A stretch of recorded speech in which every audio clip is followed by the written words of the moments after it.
आता बघूयात राज्यभरातल्या पाऊस पाण्यासंदर्भातल्या महत्त्वाच्या 9 बातम्या। राधानगरी धरण क्षेत्रात पावसाचा जोर पुन्हा वाढला। धरणाचे 5 स्वयंचलित दरवाजे पुन्हा उघडले। धरणातून 10,000 क्युसेकनं विसर्ग। कोल्हापूरच्या इचलकरंजी शहरात पुन्हा पावसाला सुरुवात। पावसानं जोर धरल्यास कृष्णा पंचगंगा नदीच्या पाणी पातळीत वाढ होण्याची भीती। नागरिकांना सतर्क राहण्याच्या सूचना। इचलकरंजीचं पंचगंगा नदीचं पाणी संथ गतीने ओसरण्यास सुरुवात। नदीची पातळी 71.5 फुटांवर। अजूनही काही घरांमध्ये पुराचं पाणी। खडकवासला धरणातून आज पुन्हा 11,000 क्युसेक पाण्याचा विसर्ग सोडला जाणार। नदीकाठच्या नागरिकांना काळजी घेण्याचं आवाहन। तर धरण क्षेत्रात पावसाचा जोर वाढला। सिंहगड किल्ल्यावर जाणाऱ्या रस्त्यावर दरड कोसळली। सिंहगड किल्ला आठवडाभरासाठी पर्यटकांकरता बंद राहणार।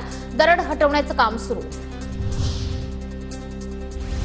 कृष्णा नदीतील पाणी पातळी कमी होत असली तरी पूरग्रस्तांनी घरी परतण्याची घाई करू नये। सांगली जिल्हा प्रशासनाचं नागरिकांना आवाहन। पाणी पातळीत घट असली तरी सुद्धा कोयनेतील वाढीव विसर्गानं भीती कायम।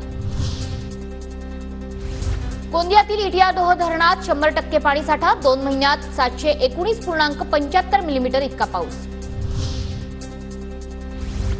रत्नागिरी आणि कोल्हापूर जिल्ह्याला जोडणारा अणुस्कुरा घाटाचं सौंदर्य खुललं। पावसाळ्यात बहरलेल्या घाटाचं सौंदर्य हे ड्रोन कॅमेऱ्यात कैद। यवतमाळ जिल्ह्यातील येळबारा धबधबा प्रवाहित। वाघाडी प्रकल्प पूर्णतः भरल्यानं धबधबा पाहण्यासाठी पर्यटकांची मोठी गर्दी।